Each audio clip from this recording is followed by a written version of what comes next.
I'm going to call this special meeting of the Flower Bluff Independent School District Board of Trustees to order at 5:45 p.m. Let the record show that we do have a quorum with Mrs. Peters and Mr. Hooper not in attendance. I suspect we'll see him at the, well, we won't see Mrs. Peters, but Mr. Hooper at the next one.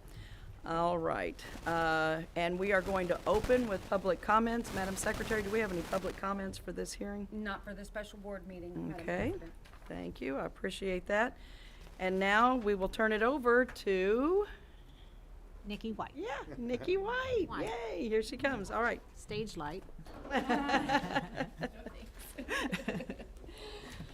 Oh, well, good evening, everyone. Good evening, board. Good evening to our community members and parents.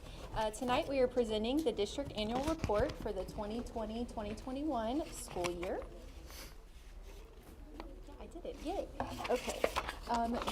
We will be covering the 7 required sections of the annual report, which include the Texas Academic Performance Report, or TAPER, the PEIMS Financial Report, the district accreditation status, campus performance objectives, report on violent or criminal incidents on campuses, student performance in post-secondary institutions, and then we've also included the TAPER glossary for you all.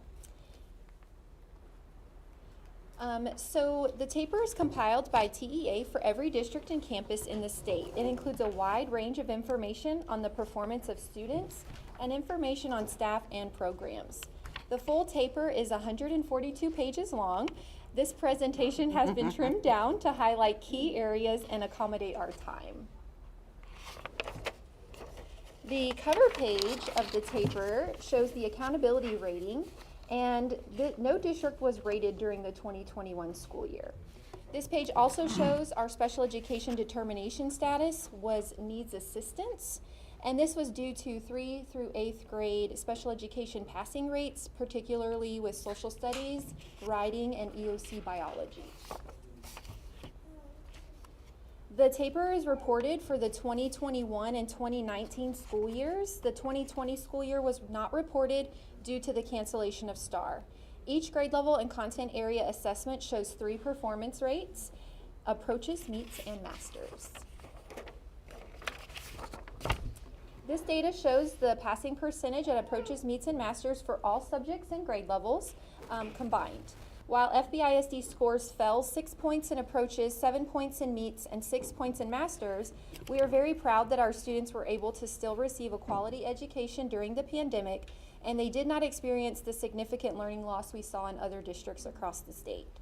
You can see this is a trend across the region and the state. Our decline was not as dramatic as the region and state saw. FBISD was above the region and state in all subjects and all grade levels at approaches, meets, and masters. The STAR and EOC data on this slide and the following slides was shared at the October school board meeting, so I won't spend too much time looking at this data. So this slide shows all levels, English, language arts, and reading passing percentages. And again, while the scores fell from 2019, we still remained above the state and region in approaches, meets, and masters. This holds true for mathematics as well. In addition, writing, our scores fell from 2019, but we remained above the state and region in all performance categories. And again, this holds true for science, as well as social studies. And all of this data is included in the district TAPER report that will be put on the website tomorrow. So next we're going to take a look at academic growth on STAR. It was reported for 2019 and 2018. It was not reported for 2021 due to the cancellation of STAR in 2020. Academic growth is only calculated for reading in grades 4 through 8 and English 2, and math in grades 4 through 8 and English 1. Academic growth is expected to be calculated for the 2022 scores this year. This slide shows our data for 2019 and 2021 for our ESL program, and this data can be found on page 11 of the district TAPER. As far as the percentage of students who took STAR in 2021, we were equal to the state but below the region. In 2019, we were at 100%, the region was at 100%, and the state was at 99% for comparison. The attendance and dropout rates have always been 2 years behind. This is not due to COVID. This data can be found on page 14 of the district taper. The state tracks graduation rate in several ways. The percent of a cohort of students who graduate after 4 years in high school. So for example, students who first attended 9th grade in 16-17 school year, they are followed through their expected graduation of 2020. The percent of students who graduate after 5 years, who, for example, first attended high school in 15-16 school year, they are followed for 5 years and included if they graduated within a year after the expected graduation rate with the class of 2019. And then the same holds true for the 6-year graduates. So we are able to capture them if they graduate within 6 years. And then that helps us with accountability ratings. The federal graduation rate doesn't have cleaned up data from the state, which is why the percentages are a little different. We had 414 students graduate in the 1920 school year. More information can be found on page 17 of the district taper. Now we're going to take a look at the college career and military readiness, or CCMR data, for the 18-19 and 19-20 school years. This is the most recent data for these measures. CCMR annual graduates decreased about 5%. College-ready annual graduates increased about 2%, and career or military-ready decreased significantly. Students couldn't go to hospitals or get their certificates due to COVID, and this decrease was seen across the region and the state as well. The Texas Success Initiative Assessment, or TSIA, shows the percent of annual graduates who met or exceeded the college-ready criteria on the TSIA, SAT, ACT, or by successfully completing and earning credit for a college prep course in both ELA and math. While we decreased from the previous year, we were still above the state and the region. The percent of annual graduates enrolled in a coherent sequence of career and technical education, or CTE, courses as part of a 4-year plan of study decreased from 18-19 to 19-20 and was also below the region and the state. The completed and received credit for college prep courses information can be found on page 18 of the district taper. These courses are what students take in lieu of TSIA, or if they didn't fail TSIA, they take those courses. This slide shows the percent of students in grades 11 and 12 who took the College Board's Advanced Placement, or AP, exams. We stayed consistent or saw an increase in the percent of students participating in the AP exams during these school years. This data shows the percent of students with at least one AP exam in grades 11 and 12 at or above the criterion score, which is a 3, 4, or 5. From 2019 to 2020, we increased in everything except science. We dropped 1 to 2 percentage points in participation and performance of annual graduates on the SAT and ACT, while the state and region increased. There it goes. Other post-secondary indicators are also included in the district taper on page 22. This shows the percent of students who enrolled and began instruction at an institution of higher education in Texas for the school year following high school graduation, and the percent of students who did so and did not require a developmental education course. This data is prior to COVID. We're going to see this next year, and it may not look as pretty. The bottom data is a good benchmark for us to measure the gap that we're likely going to see in the coming year. We had 5,526 students enrolled in our district during the 2021 school year. This data can be viewed on page 23 of the district taper. We want to point out our district has a slightly higher military-connected student percentage than the state. So we are at 4.2% and the state's at 2.7%. This data shows retention rates by class, by grade and class size information. These numbers include all certified teachers, not just classroom teachers. So we're talking interventionists, electives teachers, self-contained classrooms, one-on-one lab supports.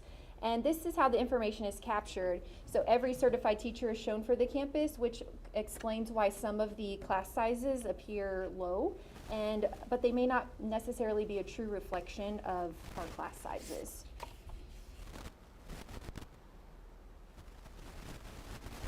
delaying. There it goes. During the 2021 school year, we had 727 and a half staff members. This data can be found on page 26 of the district paper. Additional staff information regarding experience and salaries can be found on page 27 of the district paper.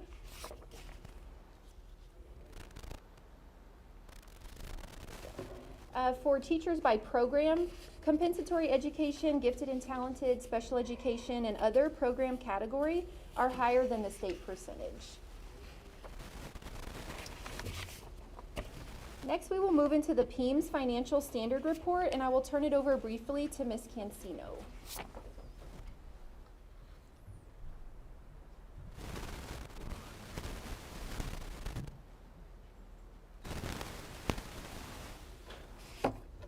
Some of the, good evening, board members, superintendent, and members of the public.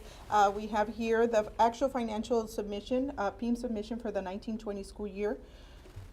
Some of the items that we'll go over is the revenues, expenditures, disbursements, the tax rate, and the fund balance for the school district.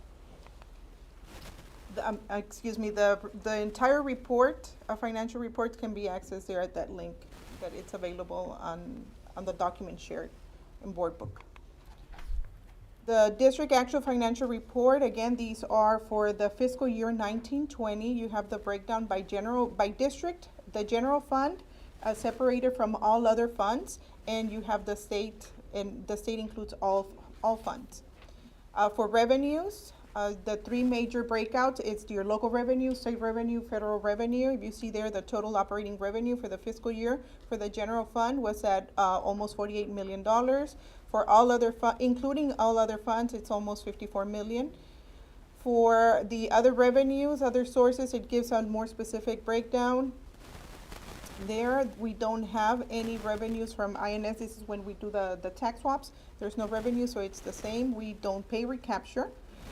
And the debt service, we receive no assistance from the state to make our bond payments. It all's paid out of local tax collections, and that's the almost $2.8 million for total revenues for the two major funds, the general fund and INS, of $50,659,000.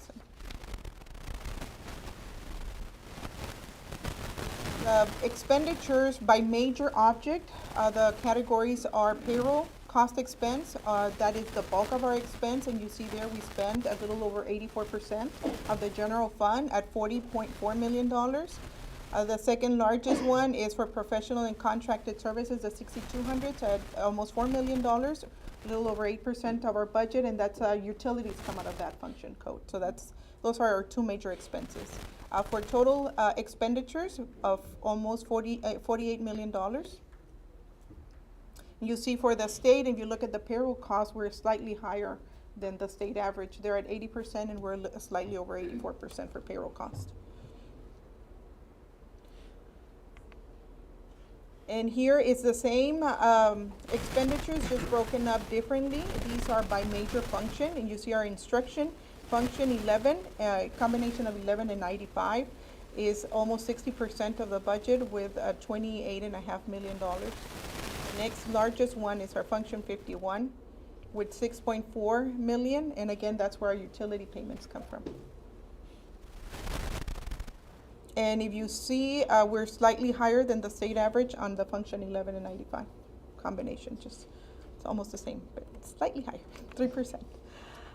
The other major part of this report is the tax rate, and it does give us a comparison to the state rate. Look, our tax rate is made up of two different tax rates, which is our M&O, maintenance and operations, used to operate the school district, and then the interest and sinking, which is for our debt payments. So for that year, the district's M&O tax rate was at 97 cents, and for our interest and sinking was at 10 cents, for a total combined tax rate of $1.07. You see there the state average for M&O, it's at $1, almost $1.02, and for interest and sinking, it's at 22 cents. For a total combined tax rate, state average of $1.24. So we're well below the state average. For our fund balance, for the general fund, our non-spendable fund balance, it's at $1 million. And some restrictions, we have a committed fund balance of 200,000 and assigned fund balance of $5.6 million that's designated for construction. And unassigned fund balance of 12.2 for a total fund balance for that year of slightly over $19 million. And then you have, for the previous years, you have there also the breakdown of the total fund balance. So for that year, it's slightly increased from 18.9 million to just slightly over 19 million. And that is all for the financials. Thank you. Thank you. So next we're gonna move into the district accreditation status. Usually TEA assigns one of 4 accreditation statuses to each district, but no district was assigned an accreditation status for the 2021 school year. Campus improvement plans were presented to the board at the August 2021 board meeting, and this included the performance objectives for each campus. These are also posted on our district website.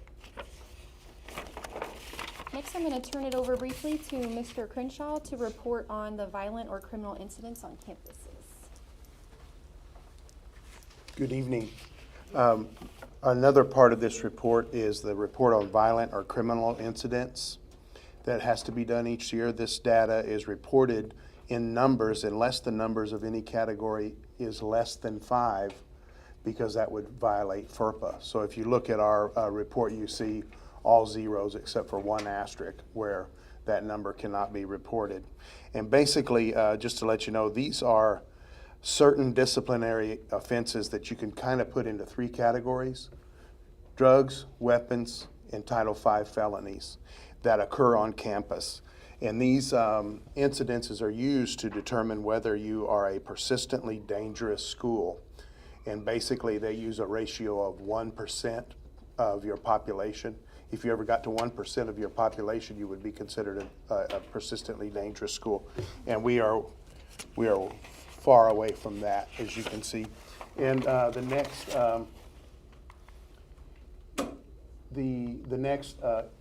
slide is about kind of what we do to help prevent this.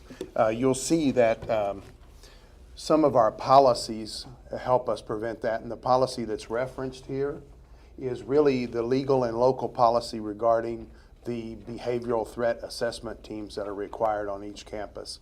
So each of our campuses have a threat assessment team that's been trained, and they're trained to help identify students that might be a threat, and then help get them the help that they need if they can, by getting them into counseling and those kind of things. And I'd just like to say one other thing, that the school district really goes above and beyond in this area as far as having ways to report incidents. Under our superintendent's guidance, we've had several new programs that are anonymous alerts and safety at Flower Bluff ISD, and then we've had Gaggle, and those work out really good. But also we've used some resources to get a social worker here and a licensed professional counselor, and then good counselors at each school. And through our military partners, we've also now have 2 military counselors. So the district is doing a lot of work to make sure that it's safe. And I'll turn it back over to Ms. White. Yes, sir. Thank you. So next we're going to take a look at student performance in post-secondary institutions. This report captures how well our students do 1 year after graduation if they're enrolled in an institute of higher education. So you have the numbers there according to their GPA. We've also included the TAPER glossary to provide further explanation of each item and term used in the TAPER. We will post the district and campus TAPER documents on the district website within 2 weeks of tonight's meeting. Paper copies will also be available at central office and each campus. If you have any questions regarding the TAPER, please contact me, and my information is listed there. Are there any questions or comments from the public at this time?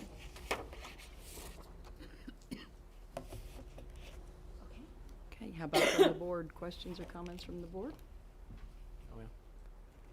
Thank you very much. We appreciate that. Thank so you. much. Okay. Is Pastor Pinkman in the room somewhere? I don't see him. Good job. I didn't bring my phone. I know nobody believes that, but I don't always carry it, I guess. Okay, so I need to first close this meeting, so I'll entertain a motion to adjourn. Okay, and it is 6:05, and I need a second. Second. Thank you. All in favor? All right. I have a feeling he probably sent me a message and I don't have my phone. That's all right. Okay. All right, we are moving into the regular meeting of the Board of Trustees of Flower Bluff Independent School District, and I'll wait on you, Madam Secretary, to pick that up. I'm calling this meeting to order at 6:06. We do have a quorum present. Let the record show that Mr. Hooper came in at 5:55, and Ms. Peters is still not with us. And there he is. And I see, is it associate pastor or pastor? Executive pastor, come on in. This is Executive Pastor Jeff Panknin from Rock City Church. If you'll stand right there, sir, thank you for being here. He will lead us in the invocation, then if you'll remain standing for the pledges, that would be wonderful. This way? Yeah. We are ready. Let's bow our heads. Heavenly Father, we thank you so much for this opportunity to serve you in this capacity. We praise you and we honor you. And Lord, I just ask right now that you give wisdom to our board members, to our leaders.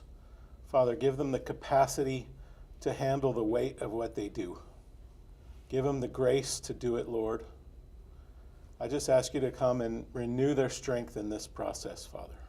Give them the courage to make bold decisions, the courage to do the best thing for the kids.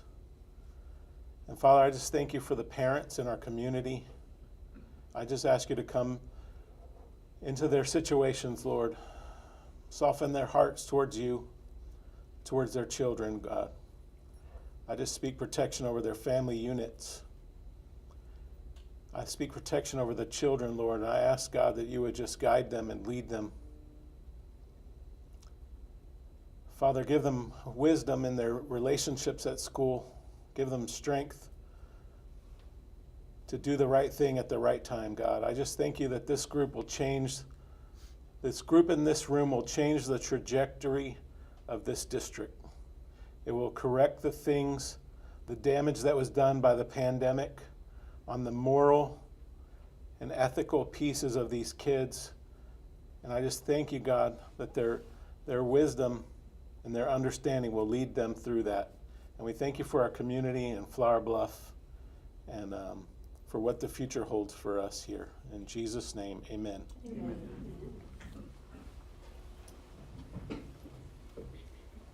I pledge allegiance to the flag of the United States of America and to the republic for which it stands, one nation, under God, indivisible, with liberty and justice for all. Now the Texas pledge.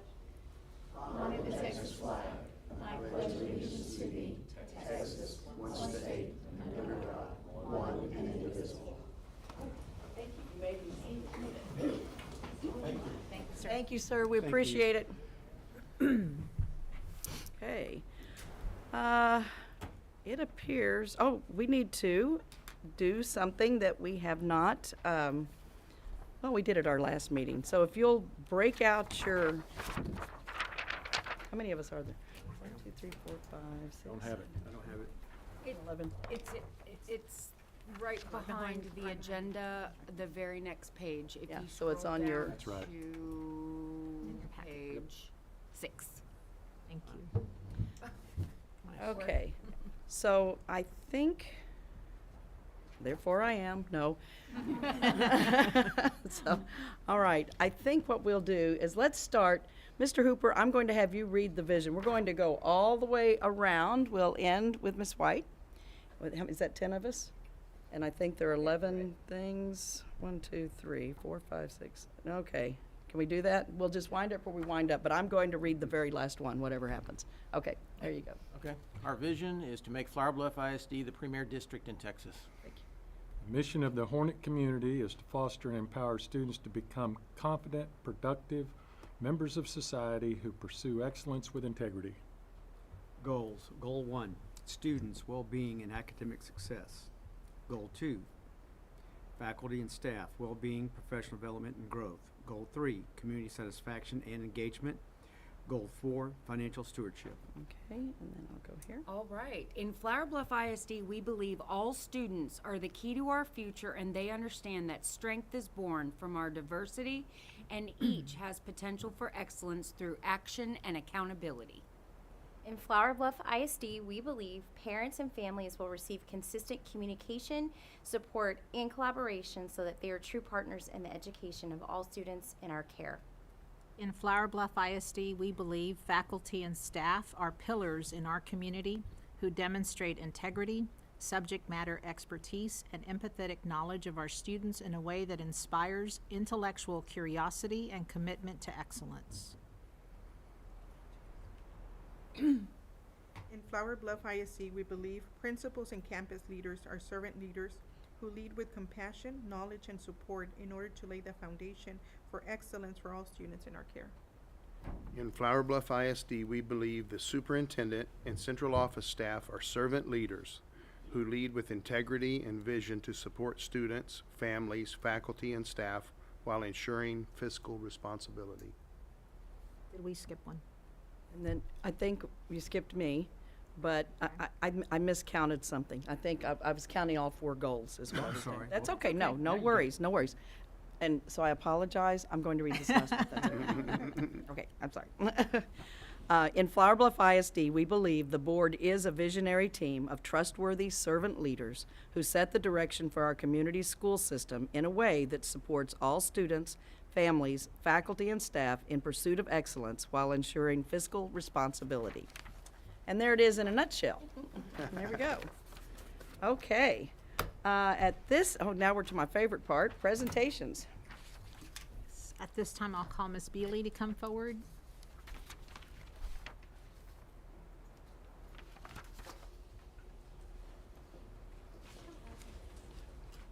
Thank you, ma'am. Good evening. Good evening. Okay, so we're going to start. We have some great things happening this evening. So we're going to start with our swim team. We have Ryan Hutchinson and Kelly Golightly here as well, our coaches. If we could have the swim team come on up here real quick.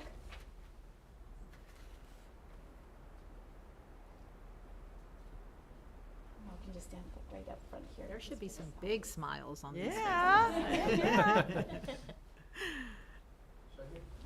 Mm-hmm.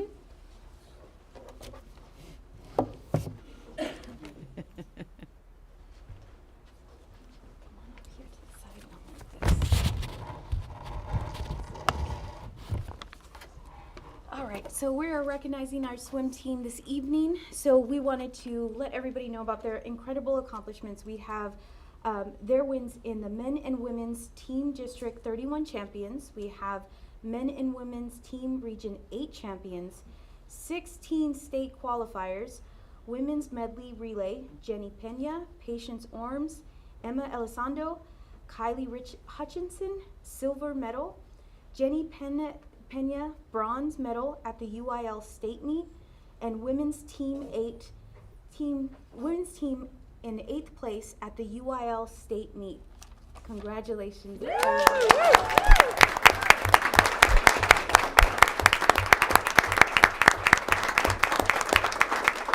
also want to say a big thank you to the coaches that are here tonight. If we could have y'all just raise your hands. We have Coach Ryan Hutchinson and Kelly Golightly.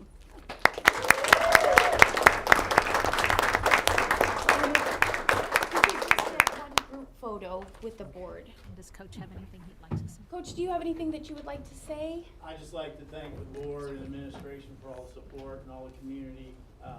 We couldn't do what we do as a program without that. And so thank you all for everything you do for all these kids, both academically and athletically. Thank you very much.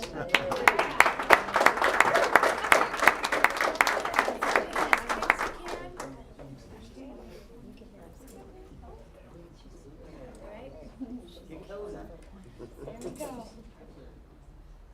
Perfect. We're doing great. Okay. Ready on the count of 3. 1, 2, 3. 1, 2, 3. All right, is everybody okay? Congratulations.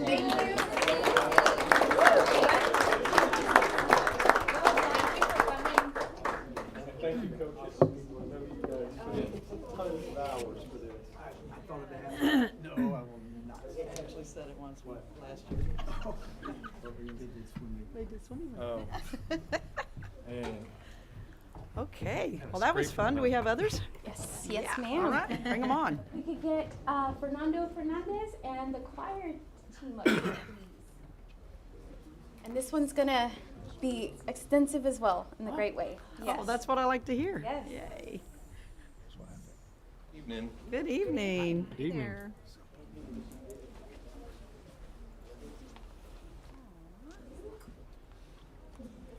All right. So the Flower Bluff High School choirs present our 2022 TMEA area choir candidates and the All-State Treble Choir member, which is Abby Wigington, Hunter Heen, Henny, I'm so sorry. Henny, Nathan. Scribarsi. Okay, yeah. I'm sorry. Scribarsi. How to? Okay, I'll remember that. Josh Garcia and Caitlin Edwards. Let's give them a round of applause.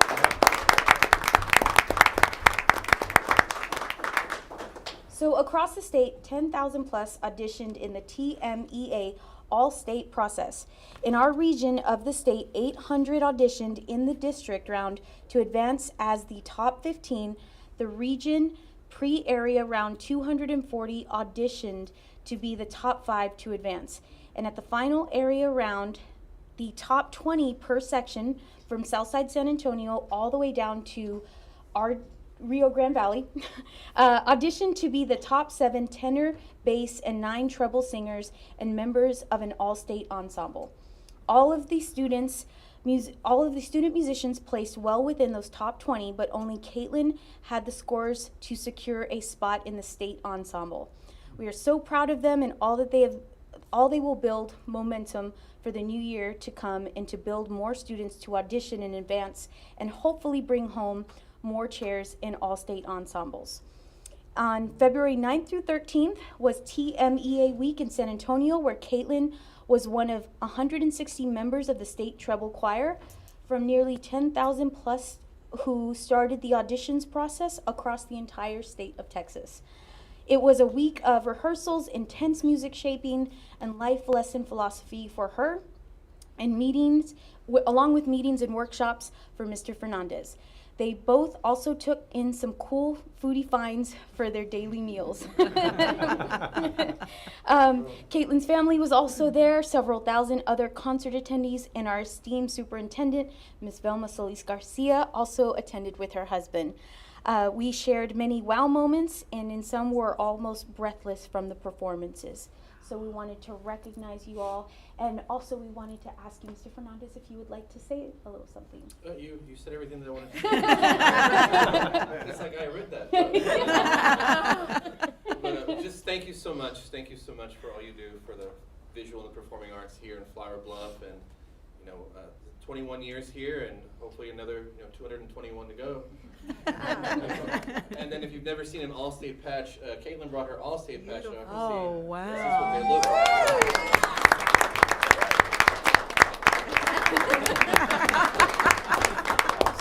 We call it the tortilla patch because it makes a nice burrito. Oh, congratulations. So much. If we could get a quick Yeah, photo. let's hear some. I know, who's singing tonight?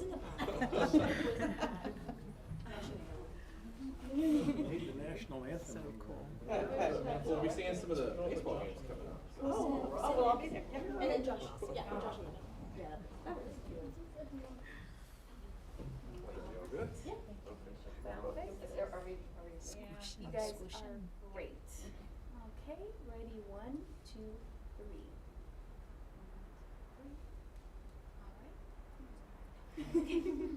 Let's let the moms get their photo. Of course. Yes. You know, that's my mom right there. That's my mama. Exactly. Okay, I'm done. Congratulations. Thank you all so much. Thank you very much for coming tonight, too. Congratulations.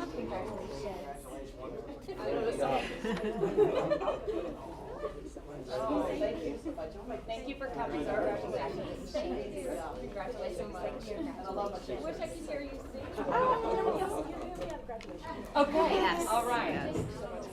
Thank you. Good night. Thank you. Appreciate it. And that's it for me. Thank you Oh, so okay, much. well, thank you. Yes. We appreciate that Thank so you. much. It's always good to start the night like that. All right. Moving on to item 7, public comments. Madam Secretary, do we have any public comments tonight? We do. Miss Shanna Fuller is here to speak. If you would please state your name and address for the record. Okay, and just as a reminder, speakers will have 3 minutes to address the board for clarification purposes. The open public forum is not a dispute resolution forum. Speakers may address the board on any issue. However, due to posting requirements of the Open Meetings Act, the board is prohibited from responding to a presentation that is not directly related to a posted agenda item. Okay, there, done my part. You ready? Thank you. Good evening, honorable board members and Dr. Solis Garza and members of the district leadership team. Thank you once again for all the tireless efforts that you put in to keep our district excellent and a premier district in Texas. I really appreciate all your hard work and dedication. I did send an email to the board members this evening or today, and some of you received that. Thank you for taking time to read that. I appreciate that. I am here tonight. I am on the current textbook selection committee and the SHAC, but I stand here tonight before you as a Flower Bluff ISD parent. And I'm here to provide comment on action item 12A that states, the administration recommends not offering a human sexuality enrichment program. All the state required health TEKS are covered through the health textbook. In my discussions with parents and other community stakeholders, what they are really concerned about is the content of sex education to be provided to our students beginning next school year. When it comes to teaching sex ed in schools, it's important to understand influencers outside our school district are seeking ways to affect the content of sex ed by offering enrichment programs in our community. The most common terminology used for these programs is abstinence plus education. It's also known as comprehensive sexuality education, or CSE, and it is focused on teaching youth how to obtain sexual pleasure while minimizing risk. CSE programs typically do not reflect the traditional values and morals held by families within our community. More often, the goal of the program is to shift community culture, not reflect it. The goal is not to promote a culture of young people committed to abstinence until marriage as the norm, but to encourage a lifestyle of sexual promiscuity in romantic relationships by promoting messages that young people have an inherent right to sexual pleasure beginning at the age of a preschooler. This goal includes providing graphic, explicit instruction on how to obtain pleasure and minimize risk while engaging in sexual behavior. And it funnels young people to a local clinic for free contraception, free testing for STDs and STIs, free pregnancy testing, and free sexual orientation, affirmation counseling, exploration, and training. The programs promise freedom, all the while enslaving the youth of America. Who remembers Disney's Pinocchio, when Pinocchio was lured to Pleasure Island? I think we're beyond the 3 minutes. Are we? Okay. I just want to encourage you to set up guardrails for sex ed in our district. Please vote your agreement on action item 12A. Thank you so much. Thank you so much. I appreciate y'all. Appreciate you being here. All right, do we have any other public comments? No, Madam President, that was all. Okay. Let's talk about audience access for just a second. Audience members, please be advised that the entire board informational packet is posted on the Flower Bluff ISD website under the link Board of Trustees. It can be accessed with any device with web capabilities. The packet is developed by the superintendent and staff to provide information on the agenda items for the board. Moving on to items, these are reports without presentations. Items 9A, summary of finance reports. B, update on construction projects. C, update on out-of-district transfer students for the 21-22 school year. And D, schedule events for Texas Public Schools Week. Is there any board member who would like one of these removed and placed in the report with presentation section? Okay, very good.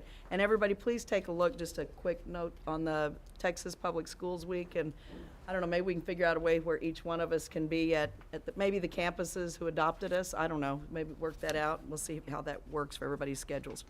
Okay, moving on to reports with presentations. This is item 10A, mid-year review of the strategic plan. Yes, ma'am.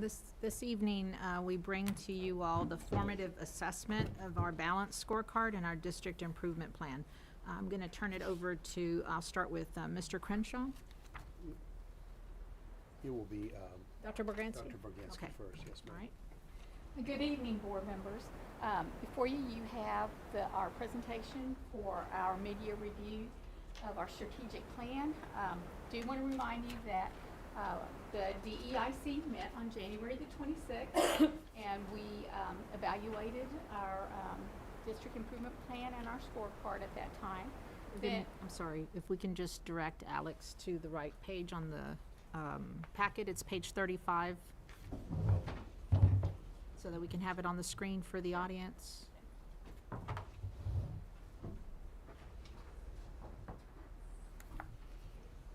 It's 35 of the packet. I think Alex has to do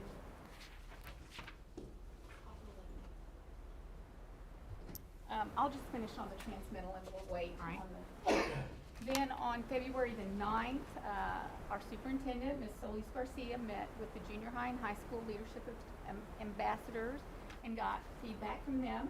And then all of you remember the Community Advisory Committee. We were all there, and we got feedback and from that committee also.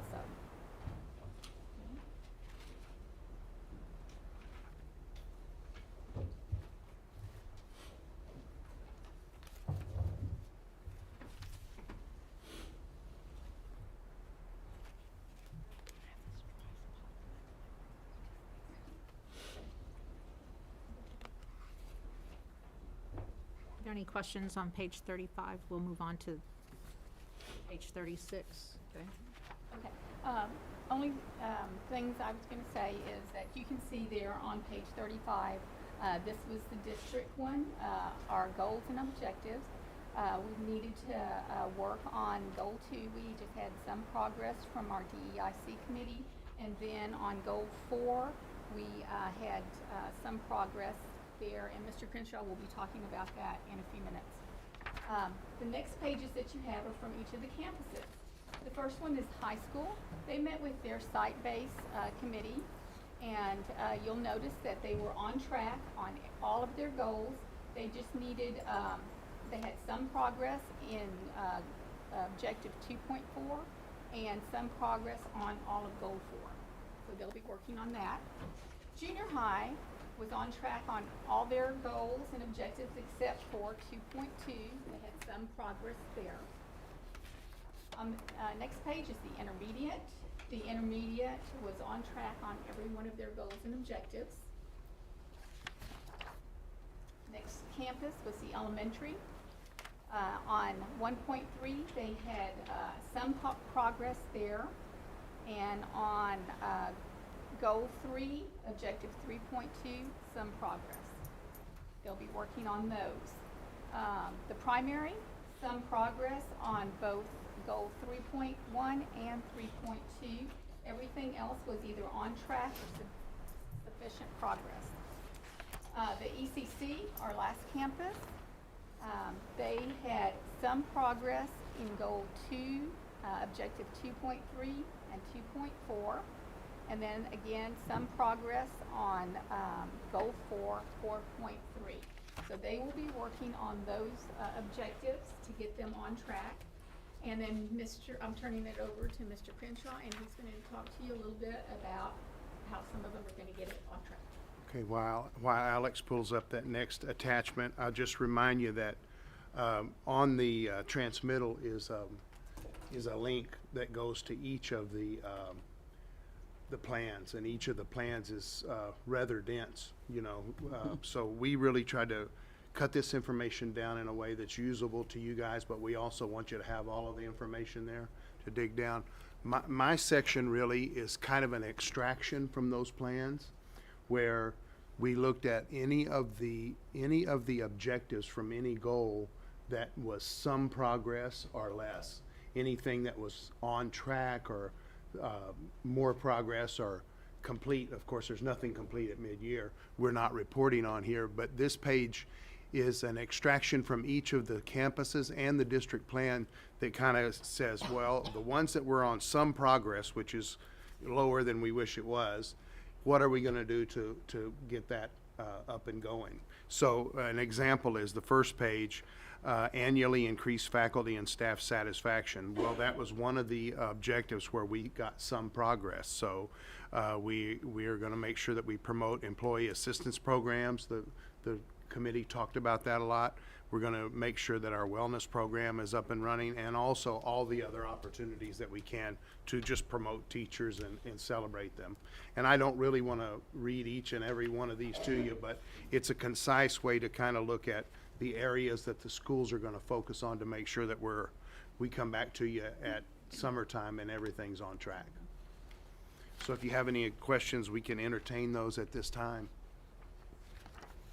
Board? Okay. I don't have any questions. Is that everything on this particular? Any comments from the board? And I do have just one comment. One, I like it that we're doing this because it's a little more, it's a lot more streamlined, and it actually gives us something to work toward. But don't laugh when I say this. It reminded me of the story of the donkey that fell in the well. Do y'all know the story? Okay. So when and I think of the master of the donkey being the state. And sometimes the state decides, like the master of the donkey, that you can't get the donkey out of the well, so you might as well just go ahead and start filling up the well with dirt. And if you didn't know the story, the donkey is like us. It never gives up. It keeps pushing forward, and it uses every shovel of dirt to step up just a little higher, a little higher, a little higher, until it finally crawls out of the well. That's us. So we're moving forward, and this is good stuff, and I love it that we are who we are and that everybody works so hard to get going in the direction we need to go. So I want to thank all of you for that. Okay, anything else on that particular report? No, ma'am. No, ma'am. All right, we are moving on. Let's see, we are now at report item 10B. This is advanced placement. This was some additional information that was requested from the last meeting. Is that Yes, ma'am, and at correct? this time I will call on Nikki White.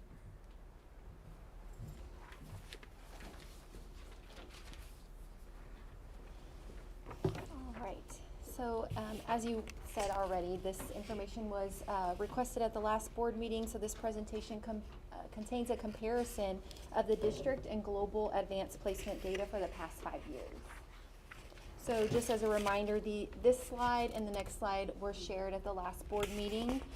So this one is just the number of enrolled students in our AP courses, and this one are the scores from our students from last May. So dug a little deeper into the global scores for the last 5 years compared to the district scores for the last 5 years. And for AP Biology, you can see our percentage scores of 3 or higher have fluctuated. We decreased significantly from 2020 to 2021, and globally scores fell about 10 points from 20 to 21. Just want to make a note as we go through these slides that in 2020, the AP exams were optional and they were taken virtually at home. And that was obviously the first time that had ever been done. You'll see fluctuating district scores for several of our AP courses and exams for the last 5 years. The global scores stayed fairly steady until May of 2021, where they did decrease. One of these is gonna work. There it goes. Okay, the AP Calculus AB scores are here again for the last 5 years. Globally, the scores decreased 10 points from 20 to 21, and we as a district decreased 19 points. And if you want to stop and talk about any of these, just let me know. For AP Calculus BC, global decreased 1 point while the district decreased 10 points. And again, these are 20 to 21, but you can see the 5-year data. For chemistry, globally, the scores decreased 5 points while we decreased 19 points. Computer science A, globally, the scores decreased 5 points, we decreased 21 points.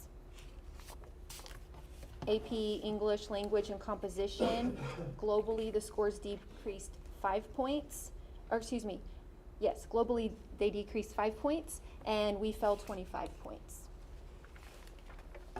English Literature and Comprehension, globally the scores decreased 17 points, we fell 15 points.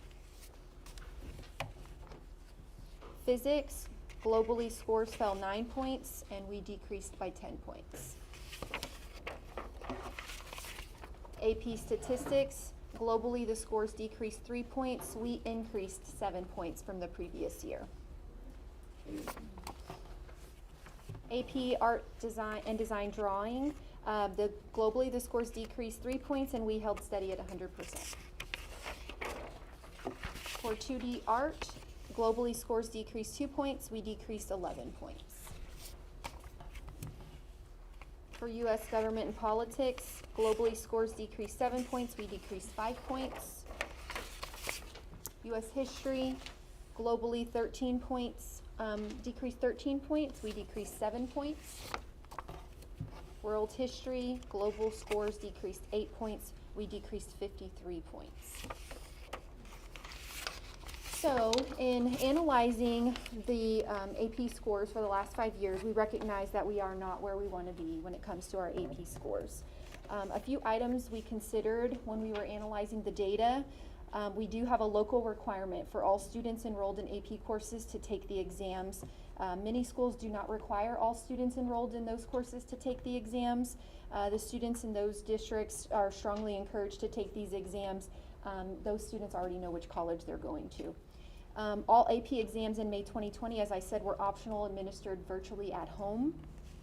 And last year's AP exams, for the first time, were administered virtually at school. So in previous years, besides the 2020 year, it was always pencil paper. So that was something that was a little different for our kiddos too.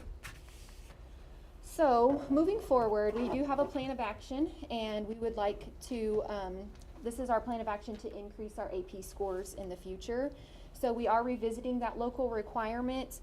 We are evaluating our options at this time because we do have some people who want to keep it that way and some people who maybe are thinking maybe we could change. So we're just kind of evaluating that. We are looking into providing AP teachers a stipend potentially, looking at possibly doing it through the teacher incentive allotment. That's an idea we've been kicking around. We want to send more AP teachers to the AP Summer Institute. So currently the teachers that are new to AP, they attend the Summer Institute. It's about 5 days long. And so we're looking at possibly sending some of our teachers who've been, but maybe it's been a few years since they've gone, just as a refresher to maybe get some new techniques and strategies, because every year they kind of revamp it and they make it a little different, a little better. We do want to continue to emphasize our counselors when they're guiding students and choosing courses and just making sure our students know about the rigor that's involved with the AP courses and exams. And then we're very hopeful that this year's scores are going to improve now that we're all back face to face and we have the kiddos and we can get them to focus and get those studying habits back under control. And so we are very hopeful for that. But the other thing is I know this is the second time we reported on AP scores, and so we're going to be very cognizant to include this data next year when we report in January. Are there any questions?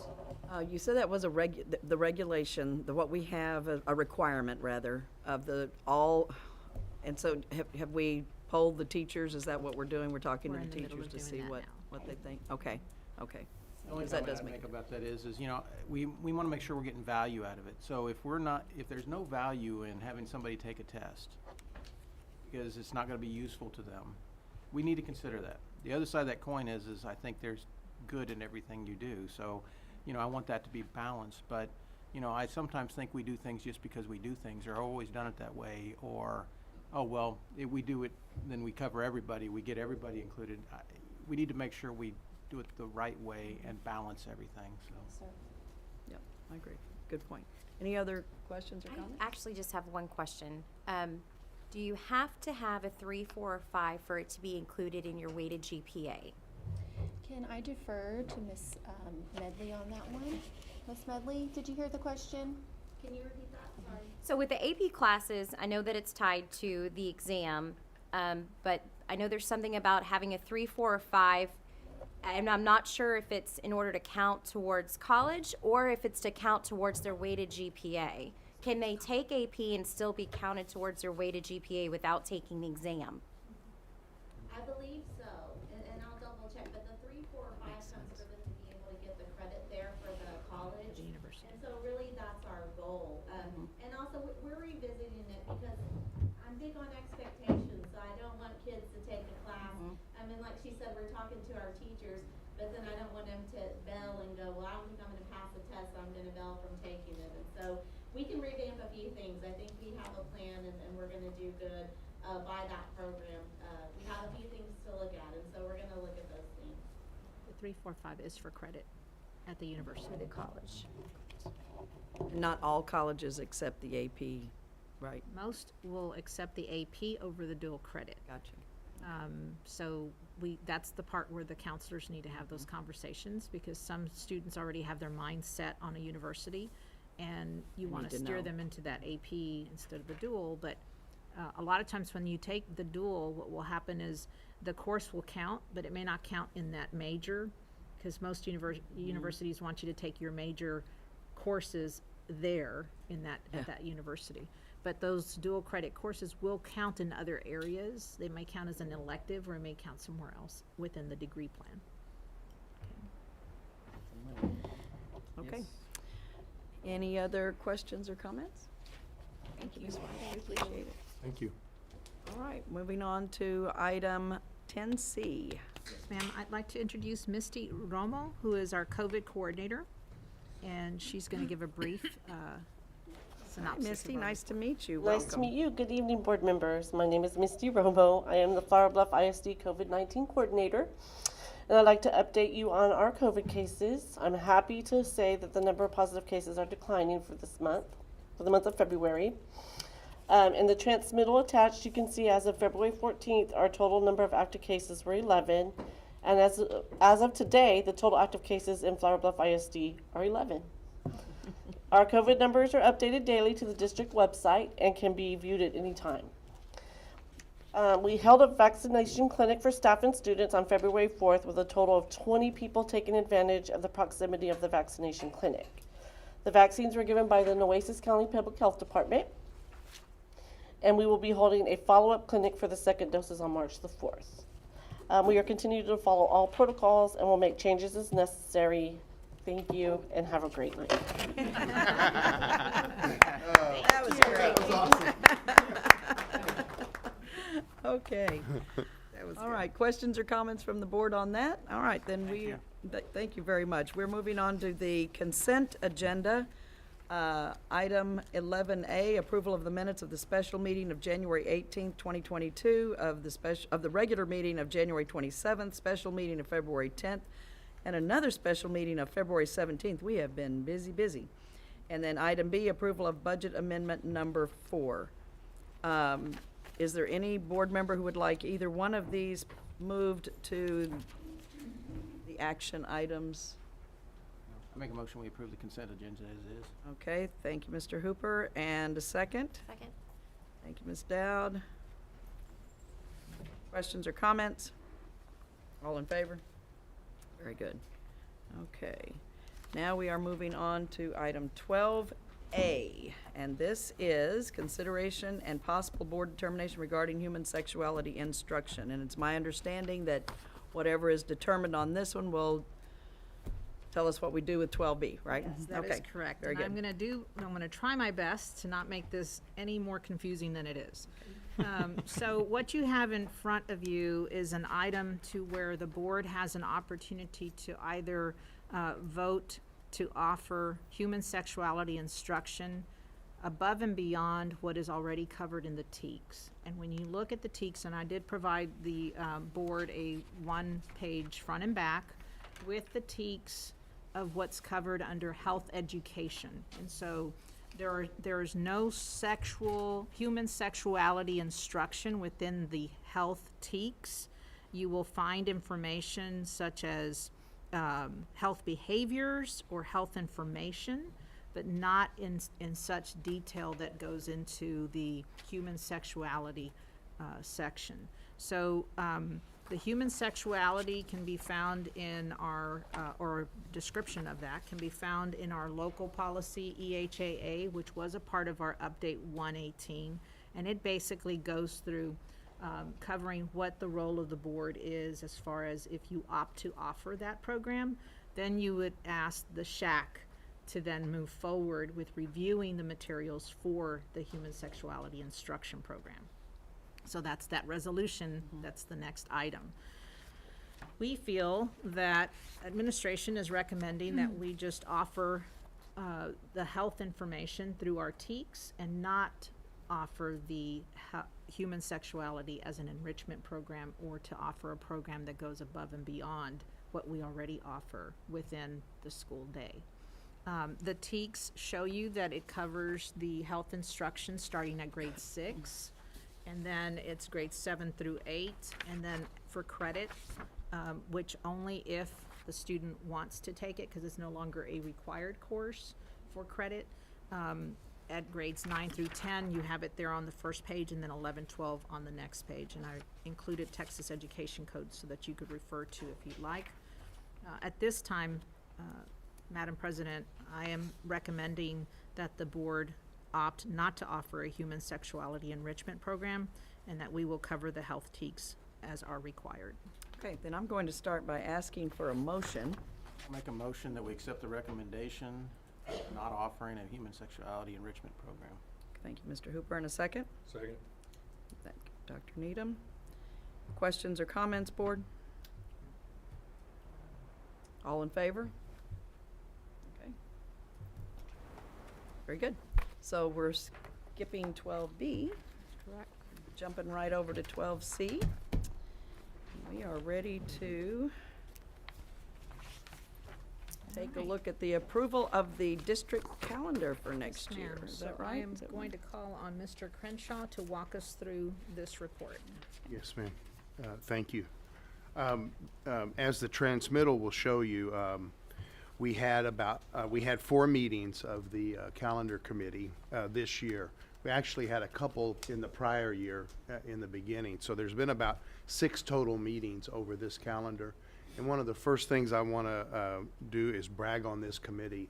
It was a hard-working committee with parents and teachers, and every meeting probably went to 6 o'clock, and they really had their sleeves rolled up to try to do a great job and write some great calendars. And an example of that is that both calendars that went out for a survey were written by parents. A parent wrote both of them, and those were the ones that wound up being the best calendars as far as the committee was concerned. So we worked through that through about Christmas time, and then on February the 7th, we put the calendars out for a vote, and it was put out through social media and then sent out through our district email system, and we got about 1,500 votes, which was around 900 votes more than last year. Wow. And so there was great participation. And calendar A, which was considered a traditional calendar, had the highest percentage of 55-45. Alex, if this right here is an example of calendar A, or is calendar A, which is ultimately the calendar that we would like to recommend for the board to approve tonight. But before you do, I'd like for us to be able to talk a little bit about the survey analysis. Alex, I think it's, no, it'll be the one prior to that.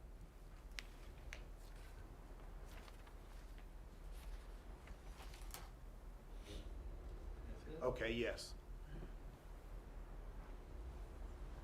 So if you see there in the top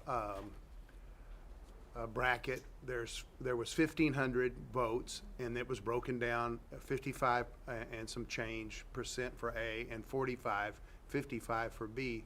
But when you start looking demographically at the calendars, I thought it was interesting, and this would be in the third graphic, that parents, teachers, staff, and community members all seem to agree that calendar A was the calendar that they thought was better. Students liked calendar B better. So I'll leave it to you to kind of figure out why. And then the only other thing that I really want to comment on is the emergency days that are generated by the calendar. As you know, over the last few years, we've had some emergencies, right? Freezes, hurricanes, COVID, those kind of Snow, things. we had snow, don't forget snow. All of that. Well, these calendars have minutes built into them that will equal at least 8 days of extra days for students, okay? So we actually, based on a suggestion from Ludi, we went up a couple of days of student days of 175 days, and that generated 2 more. And then the lower grades have decided to add 10 minutes to their instructional day next year, and 10 minutes over the course of 175 days, that adds up. So I'm real proud of how much emergency time we have built into there. So we don't have to, because of that, waivers are not something we have to worry about unless we exceed the 8 or whatever is there? Okay. Correct. And the only other thing, I think that's really all I want to comment on, unless you have any questions. Questions? The only question I would have is those extra days. We don't use them. We have a great year. No hurricanes, no freezes, no anything. I'm assuming we're still going to go to school those days. Oh, yes. Yeah.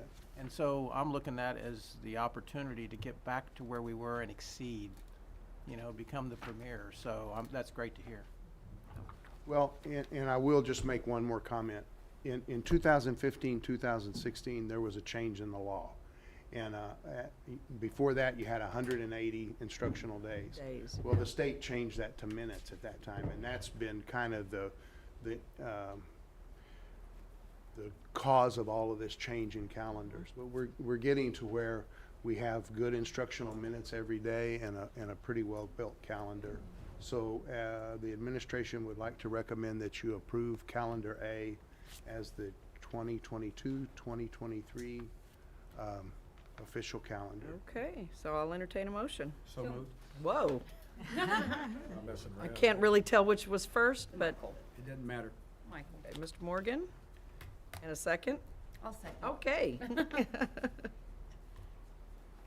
Questions or comments from the board? I have one quick comment. Sure. I really like the process with looking at the committee where you have parents represented and faculty.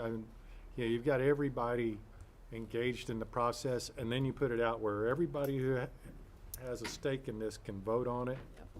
I like that. I do too. That makes it fair. It makes it fair, as fair Because as you can make it. Faculty and family don't always align and agree, And community. So it's that's Business- what I mean. businesses, businesses really have a talking about, thought about this too. Extending the summers. Mhm. Yeah. So I like that it's a nice, well thought out democratic process. Okay, then I guess we better have a vote. All in favor? Good. All right. Moving on to item 12D, approval of K through 8 math and science textbook purchases. Who gets this one? Ms. White. Yes, thank you. So TEA has delayed the textbook adoption cycle for both math and science, which means our current textbook contracts will expire at the end of this school year. And after receiving feedback from our teachers, administrators, and curriculum supervisors, we'd like to extend our current textbook contracts for another 2 years for science and another 4 years for math. And so we're recommending approving Savis Envision K-5 Math, HMH Fusion Science K-5, McGraw-Hill Connected 6-8 Math, and Savis Interactive Science 6-8. Those were all adopted in the previous adoption cycle. So we'd like to extend those to fill those gap years. Okay. A motion, please. Make a motion, we approve it as recommended. Thank you. And a second? Second. Mrs. Dowd? Questions or comments from the board? I just had a question on the fiscal impact, if it will be an increase or a decrease, or what was budgeted for the instructional materials. So this is going to be paid for through EMAT, which is the state's funding that they give us for instructional materials. Oh, so it doesn't come out of any, Not our local budget. It'll come out of that. Of TEA. oh, very well. It's the least they can do. That's it. Just saying. Throw your bone every once in a while. Consider it the only gift. That's a funded. Spoken like an ex-teacher. Always one of those, ancillary materials, tons of them. Oh, there you go, yes. Okay. Item 12E, thank you, Well, thank you. Did we vote? Oh, I'm No. sorry. All in favor? I'm sorry, I got caught up in the other. All right. okay, I got So, thank you. Appreciate that, Madam Secretary. All right. Something didn't feel right, you're right. All right, action 12E, consider and approve the submission of an application to the Texas Education Agency for state waiver for professional development for the 22-23 school year. Yes, again. Take it away, Ms. White. Yes. So TEA allows us to apply for a waiver for professional development days, and these days allow us to train our staff to improve student performance in lieu of instruction. So the state allows us up to 2,100 minutes for the PD waiver. These 2,100 minutes count toward our 75,600 minutes. For the 22-23 school year, we've designated 2 professional development days, which equal 906 minutes for our lowest 3 campuses. And these days will be October 28th and February 17th. We'll bank the remaining 1,194 minutes for bad weather or emergency days. Requesting that you approve this for the state PD waiver for the 22-23 school year. So in addition to the minimum 8 days? Yes. We would have that 1,000 minutes to be able to release students or have them come in Okay. or leave half a day and keep staff. We would have up to 1,000 minutes still available for us. Very good, very good. Who would have thought? I didn't, when they switched to the minutes and all of that stuff, I thought, I don't know, but I think we have a little wiggle room sometimes, and by doing this, we'll have a little more. Okay. All right, a motion. I'll make a motion, we approve the recommendation. Thank you, Mr. Hooper, in a second. A second. Okay, Ms. Welp. And questions or comments? All in favor? Okay. And I think Alex might be showing up here in a minute. Okay. He's got the next two. Looks like something that's under his. Approve the purchase of interactive displays. There you are. Good afternoon. We were able to get 54 of these displays, 75-inch. When we initially bought them, we bought the 65-inch, is what we purchased, but they had the 75 inches in stock, so they said, well, no extra cost, can we send those in? So those are the 54 that we have, and we filled up our shop, and we have been, every day we're putting them out there. Just 2 hours ago, I was talking to an elementary teacher, and she's just blown away, Ecstatic. loves it. Yeah. The ECC teachers are wanting to bake cookies for us. Absolutely love them. So we're putting them up as fast as we can. But these were, the 54 that we got were to get the really bad displays that were out there that were really, really bad. And so here at the 98, we've had these budget workshops where Ms. Cancino has shown that we've have some money set aside in ESSER funds. And so this was going to complete all the K through 6 classrooms. Oh, wow. So I was able to go back and renegotiate and say, well, I can't buy these 65 inches and the other teachers have 75 inches. So can you give me the same pricing? And I was able to negotiate it and got that done. So now for the we're getting 75 inches across the board. So this is the same company that came through immediately for us. We're really happy with the product. And so now we're asking that we can complete the rest of the classrooms over the summer with this I purchase. want you to go with me next time I buy a car. He'll find you a grant, you won't even have to pay for it. Oh, man, that Okay, is amazing. Excellent, Alex, thank you. Definitely. Okay. I'll make a motion, we approve the recommendation of the purchase of the interactive displays. Very I'll good. second. And Dr. Needham, questions or comments? I do not want my husband to know that these things are that big because, I mean, he already has one that's 55. I thought that was good enough, but gee whiz. Okay, all in favor? Very good. Thank you for all your work. That's Good- great. Yeah, good work. Raise your hand, Jerry. You're the next one, too. Yeah. Did you raise? Oh, I'm Yeah. sorry, I didn't catch you. And Alex has the next one, approve the purchase of campus Chromebooks. This is item 12G. Yes, so also part of the ESSER funds that we were looking at, we need to restock some of our Chromebooks. Now, we have the $1 million worth that we got from the E-rate, so that's great, but those were designed to go into the hands of the students.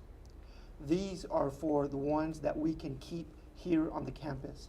So we've made a really good investment with those 8-9 years ago. They've lasted, but for state assessment, they're falling off the compatibility. They won't be supported for those testing.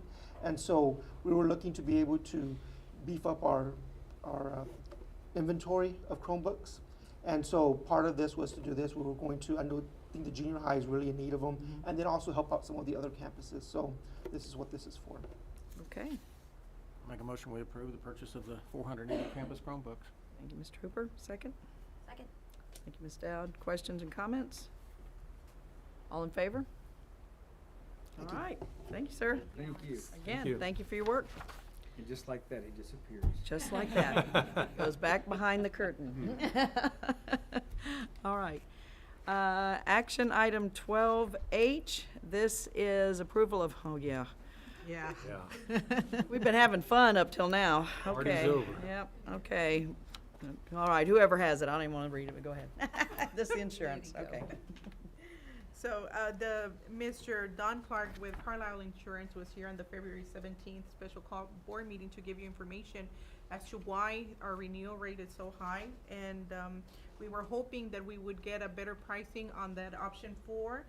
He called me today to say that no, there's no changes to the proposal. So we are, having a premium increase of $665,000 for a total cost of $2,496,814. Also, our property, the policy, it's coverage for up to $100 million. That's another change, where before it was fully insured for the property values, now it's capped at $100 million, and that was the most that we were offered. Okay. Questions? Let's start with a motion in a second, and then we'll do questions and comments if there are any. So, a motion? I'll make a motion, we approve the insurance as submitted. Okay, and a second? Second. Everybody sighs. Reluctantly. Questions and comments, and no throwing of things. Anybody? We had a lot, I mean, we beat this to death the other night, so, okay, then let's, all in favor? No, it's like this. This one, yeah, because this is a tough one. Well, it's worth mentioning, there really are no alternatives. No alternatives. There is, he gave us a list, and it's in here of the results, and, you know, you got, what, 20-plus companies there, and most of them said, not interested. Don't even want to look at it. They've taken too many beatings on the coast, and so Yep. if you can get it, you're gonna pay more for it and get less coverage. Well, we just need to pray harder that we don't get any storms, so there you go. Let's hope Okay. no storms this year. All right. Action item 12I, this is the approval to purchase portable, high-efficiency particulate air HEPA fan filtration systems for classrooms. Whoa, that was a mouthful. Dr. Bargansky? Yes, thank you, Mrs. Solis Garcia.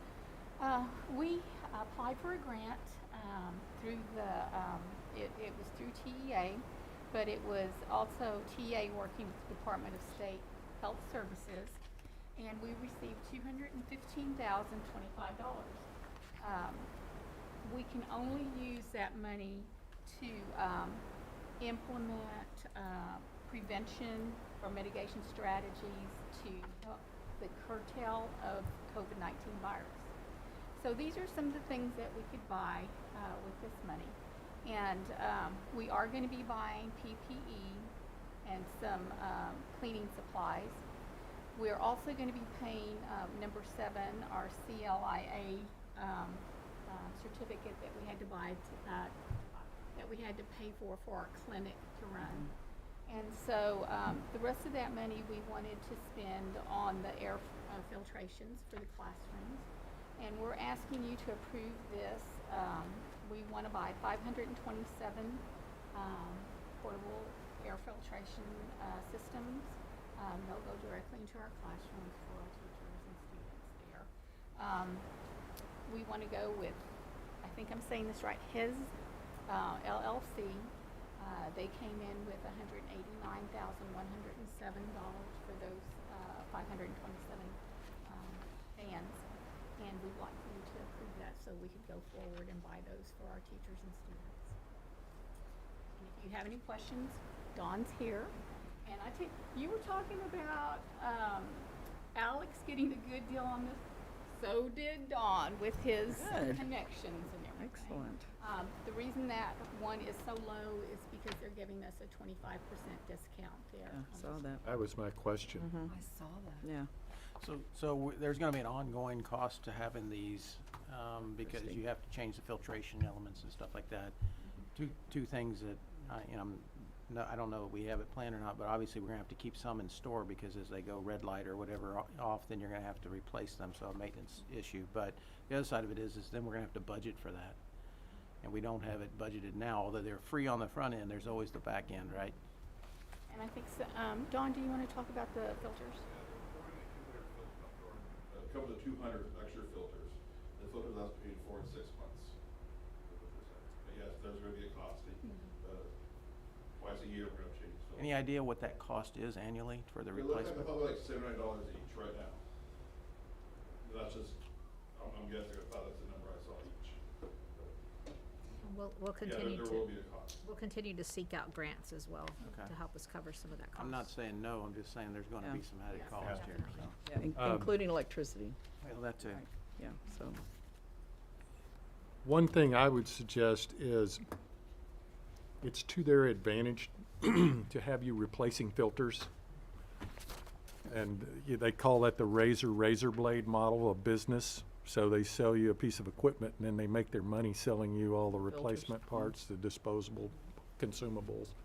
I would look into, and I'll bet there's either stuff on the web or talk to somebody at the university about what the actual life is of the filters.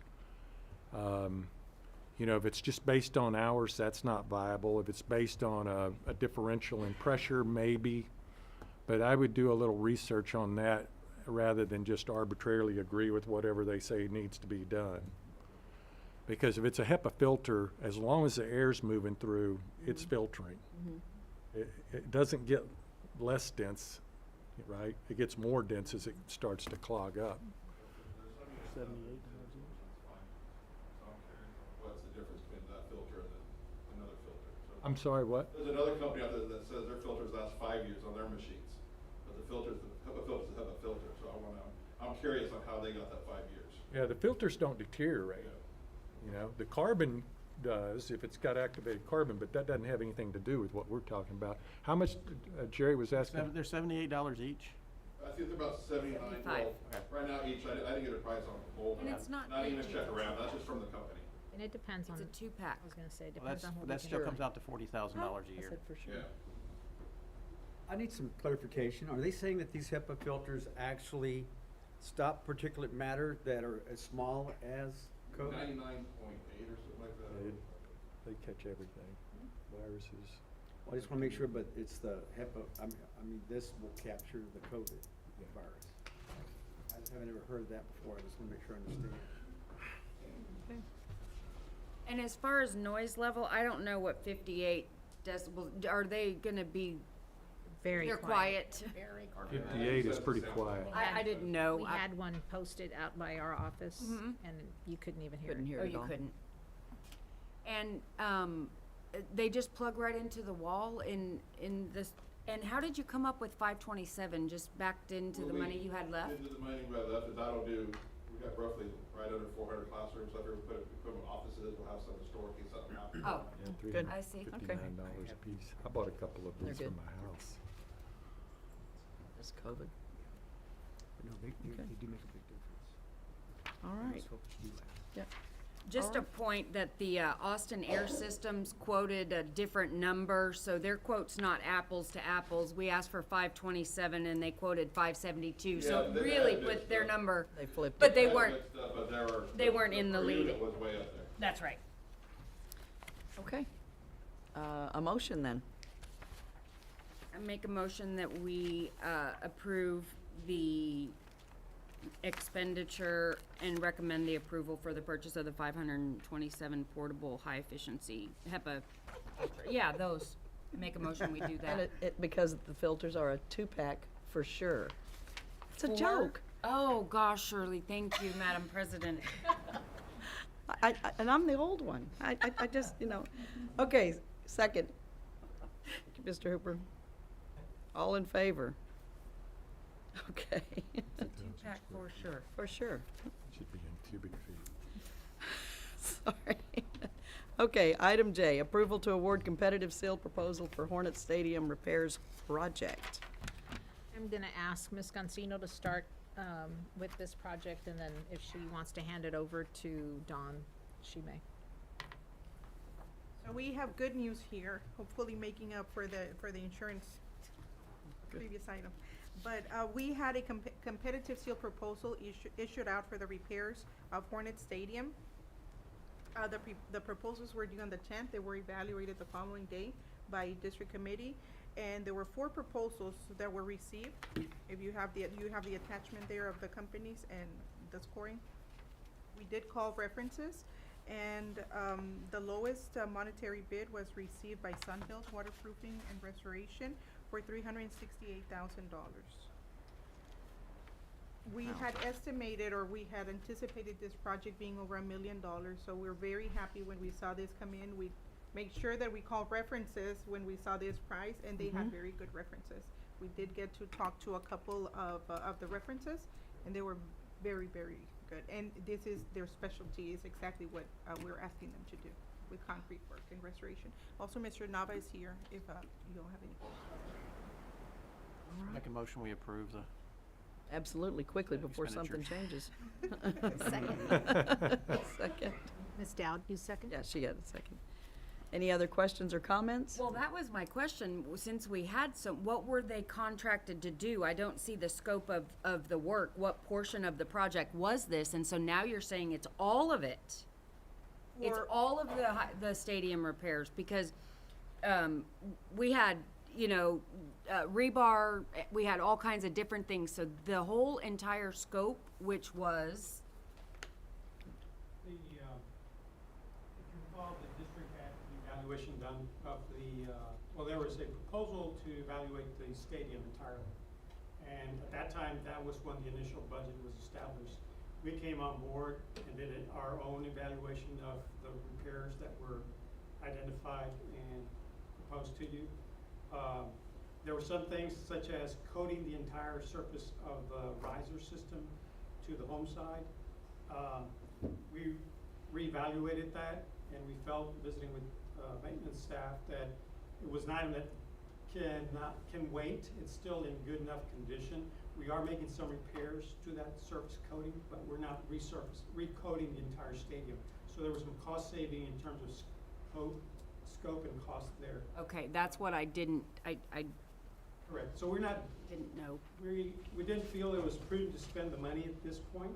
The coating is solid enough to last a longer period of time than anticipated.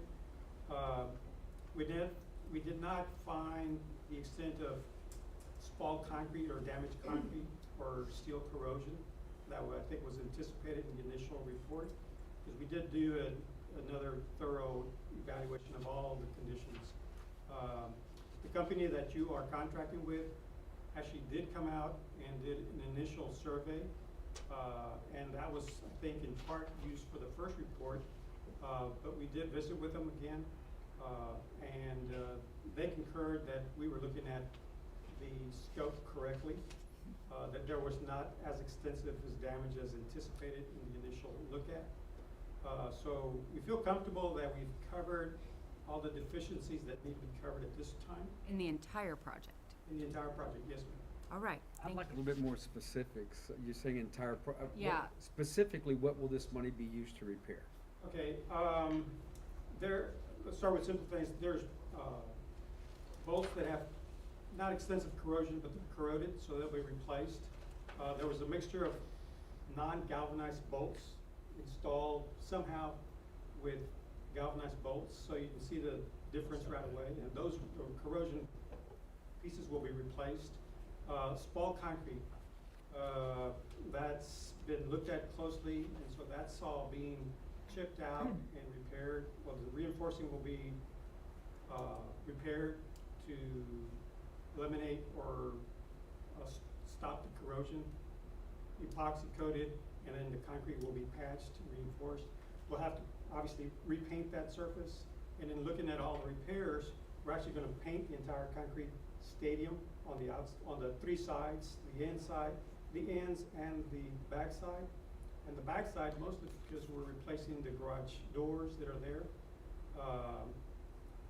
They have some damage. They're worn out pretty much, but the header condition to the opening is really the main problem. There's some steel beams that are corroded, and so those are being replaced with new steel and coated prior to going up. And so there's masonry repairs to be done there. So with all that repair, we're repainting. There's some fencing that's going to be replaced that needs to be done at the front of the home site stadium. There was some paving areas that were trip hazards. We're reworking that asphalt area and providing a new smooth asphalt condition, and a few other miscellaneous areas on the property. I think those are kind of the major repair items that we're tackling. Okay, when it was given to us, they were giving us timelines that the repairs, that this would give us this X number of years, or what are they giving us here with these repairs? Are they giving us a timeline of how long this will enhance us to move forward? Anticipating that we're looking at least a 5 to 7 year window of not having to do any significant repairs. That's good, yeah. Because I think the consideration is that potentially at some point in the future, the district would wish to entertain replacing the stadium. So, you know, we weren't looking at it, giving it 10 or 20 year life. We're kind of looking at a short-term fix without having to expend major costs. And I'm looking at safety. That's the main thing I'm Correct, concerned and about. that was part of the consideration as we were doing the repairs. So you're saying 5 to 7 years? Correct. Thank you for everything. You've All right. always been there for us. Thank you. We appreciate it. Thank you, ma'am. Any other? Only other comment I'd make is that, you know, we talked about extending the life of this stadium. And so I know we're saving money on the front end, which is fantastic. We love to do that, right? But we need to do the annual maintenance or every 2 or 3 year or 5 year elements, because reality is that replacing an entire stadium is going to be and end up be very expensive, be a bond issue. And so if there's things that we can do in the short term, and I mean the next 5 to 7 years, that extend that life, and generally it's small amounts of money in comparison, we need to do those. So I would encourage everyone to look that path forward and find those opportunities to extend the life. And I'm going to throw out a number, you're going to cringe, but I'm saying 15 or 20 years. But I know that may not be feasible, but whatever we can get, we'd probably be better off spending a little bit of money up front. There's going to be a point at which we aren't able to do that, and we recognize that too. Good. Yep, we do have a motion and a second. Thank you. Any other comments? All right, all in favor? Very good. Thank you. Thank you thank for you. being here this evening. We appreciate it. All right, item 12, oh, this is where everybody has to jump on and volunteer. 12K, request for volunteers and approval of board trustees to serve on district committees.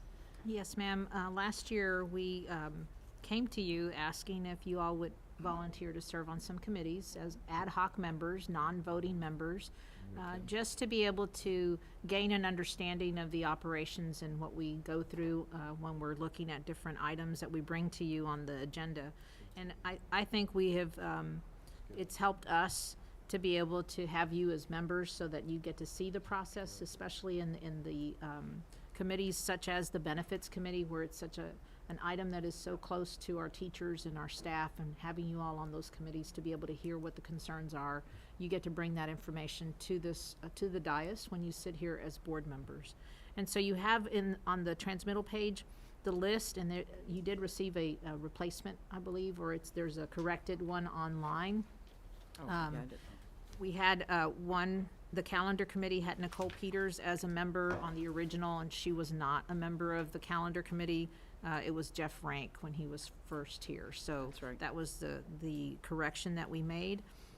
And then we did add the military connected committee. That one just started recently, and I had asked or reached out to Ms. Dowd to see if she would sit on that. And so that was not on the original list when we came to y'all last year. So at this time, if y'all would let us know which one you would like to sit on. Okay, so first, is there anybody who has a particular interest, even though, I mean, even if you didn't serve there before? I'd like to stay on the budget because we really didn't have that last year. Yeah, same. Okay, so I'm good with staying put, although I will be out of town Monday. I'll miss the first meeting, but Jerry I'll be there. said Okay. he's going to be able to attend. And Nicole's not here, but Michael, are you still interested in the Benefits Committee? Sure. Thank you. And Mrs. Welp? I'm good. You want to do both? Sure. Calendar and safety and security? I'll stay on safety and security. I would like to, I'm going to add mine to the textbook adoption committee as well, if that's all right. Good call. Thank you. And then Nicole, Ms. Dowd, you're still good with that? Okay. And who's on for Shack? Come on now. I know Ms. Peters had mentioned She'd like to be. benefits, staying on the benefits. She wants to stay on liked that one, benefits? yes. Do you think, I wonder if she would be interested in She'd be serving able on to fit with Shack? Yeah, Shack. because that's kind She's got help. of, she has that background.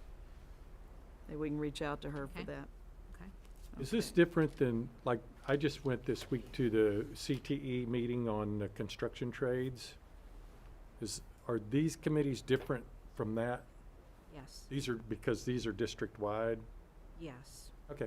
And like the Shack has a different responsibility, so they're more into the programs that we bring to the classroom. They vet them, they have presentations that come to them, and then they vet the programs, and then they make the recommendation to the board. Okay. And Mr. Morgan has requested or volunteered to serve with Mrs. Dowd on the Military Connected Committee. Okay, good. That's good. And what brought me here was I was a military brat. And I tell you what, just the kind of communication and the camaraderie that we used to have within AS was phenomenal. And unfortunately, it has drifted apart over the past several years, and I'm very glad Yep, that you're she's sitting back here in with there. us, that Yep. we can start making that happen again. Okay. I think we have them all, are they all covered now? Does anybody else want Mrs. Welp's on the calendar committee? Is there anybody else who wants to jump on that? Okay. I think we have a list then, and we do need to vote on this, correct? So I need a motion. So moved. Thank you, Mrs. Welp. And a second. So moved. Thank you, Mr. Hooper. Any other last-minute volunteers? All right, all in favor? Very good. Thank y'all for doing that. All right. 12L, approval to award request for quotes for the replacement of the artificial turf and resurfacing of the track. And we had a replacement page for this, I believe. Yes, ma'am, and I'm Okay. gonna have Ms. Gansino do the presentation on this one. The current artificial turf was installed in 2013, so we're getting to the time where we're looking at replacing it. Normally it takes about 10 to 12 years, but because of we're in the coast and the type of weather we get, it comes sooner than that. So we had district administration seek out quotes. There were 3. We solicited 3 quotes. 2 responded, and you have the attachment there, the scoring. It was evaluated by a district committee, and administration is recommending awarding Hellas Construction the replacement of the turf and the track at Hornet Stadium for a cost of $766,500. This would come out of the capital projects fund. I said 766,500. Yes. Is that a little bit less than what you thought it might be? It's about what it's been running. It used to be over $1 million. Yeah. Yeah, but no, it's coming, the prices are going down on Okay. this. What company did the original installation? Hellas. Okay, I was guessing that was the deal. That's the only thing that's coming down, right? I know. Oh, Yes. I know. Okay. Make a motion, we approve. Thank you, Mr. Hooper. Second. Thank you, Mr. Morgan. Any other questions or comments? All in favor? Very good. All right, we are moving into the budget workshop. Is that correct? Item 13? Yes, ma'am. We're just going to stay right here, is that? Yes, ma'am. Okay.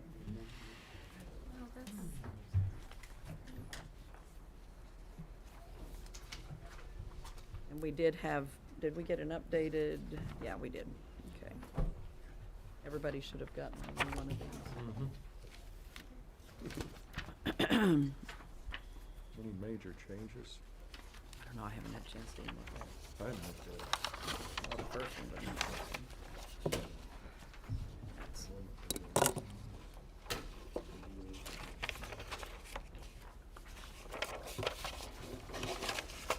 Should we wait for Mr. Hooper? Oh, let's give him, well, do you have some introductory stuff for us? Go over the agenda. Okay. Yeah, go long. I think that's the way that you stood on TV. They just go.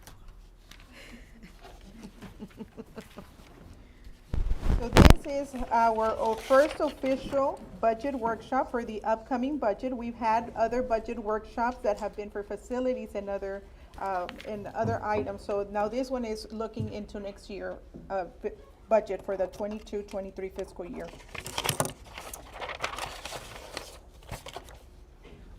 Some of the items that we'll be discussing is our budget planning calendar and giving you a status of that, and you see it here, and my apologies, I meant to print a larger copy for you. I know it's a little hard to read, it's on the next page.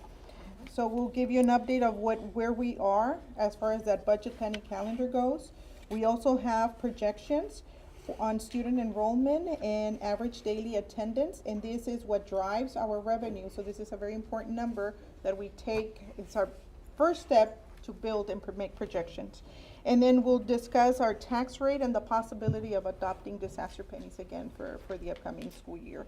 And then an update on ESSER 2 and 3. We've been focusing on facilities and how that's helping free up some of the general fund, but we wanted to bring some information on what we're doing as far as instruction goes with this money. So we want to shift a little bit of that focus. For our budget planning calendar, it's here. We will post it on the district website, so it's available for everyone to see.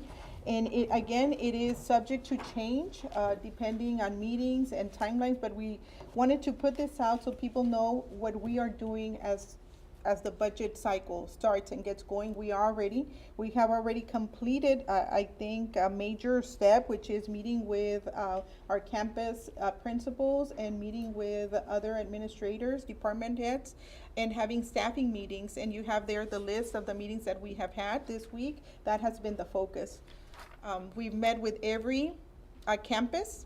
Today we met with the high school, that was the last one that we had pending. So we listen to them, we look, we go over the staffing matrices that were developed from the staffing review that we did with TASB. So we keep those, they have access to it all the time, view only. And then they also have their staffing rosters that they look at, and it's an ongoing process that they get updated, and that's what we use to project staffing needs for next year.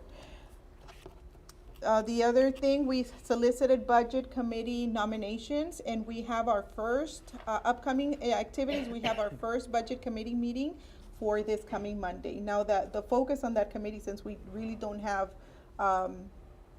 revenues yet, because that is driven by our property value. So we'll get an estimate around April, May, and then we'll come back with a projection on revenues. But what we'll discuss there is, I'm hoping this would be my first beginning of season, a budget cycle with the budget committee. So just give a little understanding as to how a budget is built, and just give a little background on that. So we'll have more of that information. So that I think that when we educate people and they understand what the process is, it helps them better understand and not have those questions. And I'm just trying to provide more information, as the budget cycle continues. These are enrollment projections for next year. We are probably tweaking our 7th grade and our 9th grade numbers. So we're still pending revisiting those two. So right now we are estimating our enrollment to be at 5,516 for next school year. And there you have a breakdown by campus and by grade level.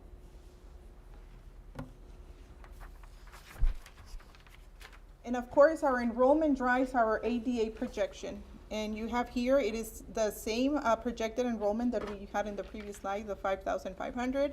And then we have the percent ADA for the previous 2 completed school years, which are not normal school years. And then we have so far for this year, which seems to be our new norm, we have the ADA through the 3rd 6 weeks. So we took all that into consideration when we made our projection for next year, and we're projecting an ADA of 94.15%, which would put us at refined ADA 5,193.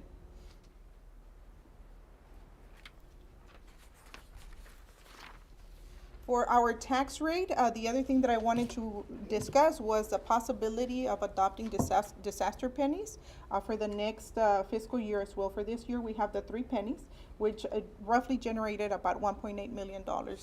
So we are eligible to adopt those disaster pennies again next year because of the winter storm we had last year. You can do it 1 year after a disaster has been declared. So that's why it is a possibility to keep those 3 pennies for next year.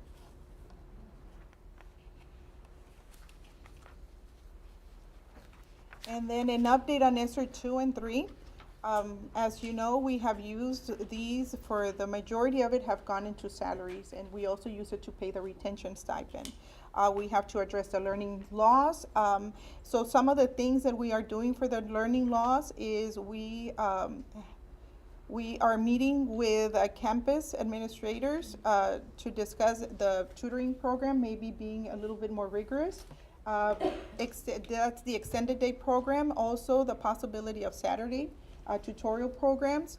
And also we're discussing the summer program, and not only that, but also having an enrichment camp, just above and beyond having fine arts, social, emotional help. And I don't know if Nikki wants to has anything to add to this section. You nailed it. Okay.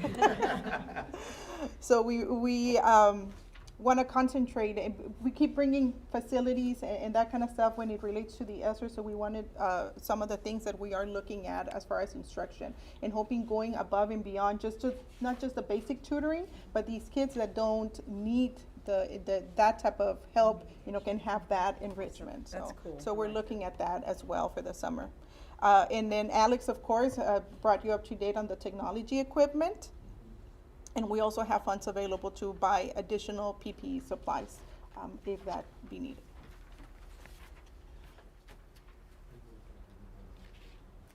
So also important for next, for the budget cycle that we're working on, is knowing that for ESSER 2 will go away by next year. That is a 1-year grant. So we will not have those funds available for next year. That's $2.9 million. And then for ESSER 3, the total amount the total entitlement is $6.5 million.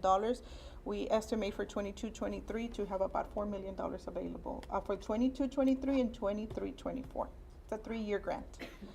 For that, the majority we use for salaries. Again, if the board, we will we'll look at it and see the possibility of recommending it retention stipend the way we did for this year. We still have funds available for that. And again, addressing the learning loss, and if there's any needs for additional technology equipment, we can look at it at that time. Maybe the purchase of more laptops for teachers and then additional Chromebooks. And that concludes my presentation. If anybody has any questions or comments. Thank you. Huh? Yes. But I gave you a heads up. The calendar is here so that it has all the budget workshops built in there. Thank you very much.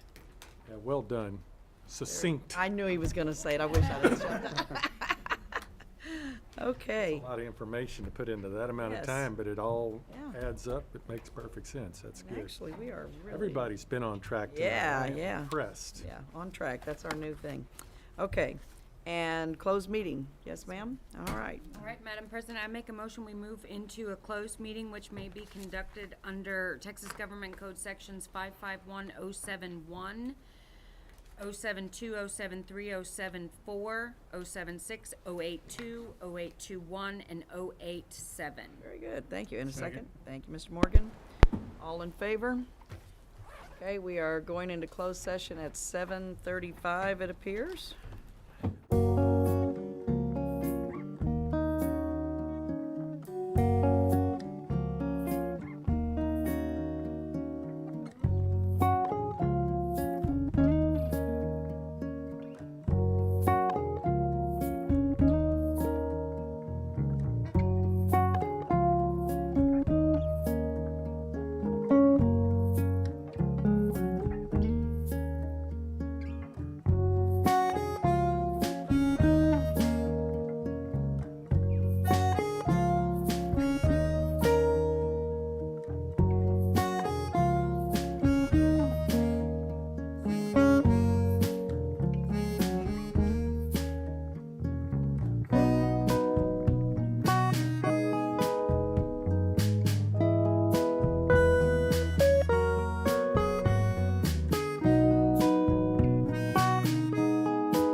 Personnel recommendations, whoa, let me chase that I'll pen. make a motion, we approve the personnel recommendations as submitted by the administration. Thank you, Mr. Hooper, and a second.